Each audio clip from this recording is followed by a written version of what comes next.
সেহরিতে এমনভাবে খাবেন না যে মনে হয় এটা আপনার জীবনের শেষ খাওয়া। এভাবে খাবেন না, সেহরিতে কম খান। যত বেশি খাবেন তত বেশি আপনি অলস হয়ে যাবেন।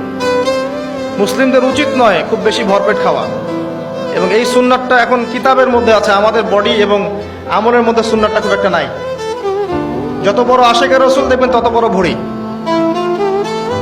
এটাই বাস্তবতা। আমরা ভোগবিলাসী হয়ে গেছে আর কি। এটা আখিরুজ্জামানের সাইন। নবী সাল্লাল্লাহু আলাইহি ওয়াসাল্লাম বলেছে শেষ জামানে এক শ্রেণী মানুষ আসবে যাদের উঁচু ভুঁড়ি থাকবে, ঠেস দিয়ে বসে থাকবে এবং আরাম প্রিয় হবে। হাদিসের পাতায় পাতায় এগুলো আছে। ইফতারেও কম খাবেন, ইফতারে সারাদিন রোজা রেখে বেশি খাবেন না। খেতে হলেই পেটের এক ভাগ খান, এক ভাগ ফাঁকা রাখেন, আপনি ইবাদত করে স্বাচ্ছন্দ্য বোধ করবেন। ইফতারে বেশি খেলে তারাবির নামাজ পড়তে পারবেন না।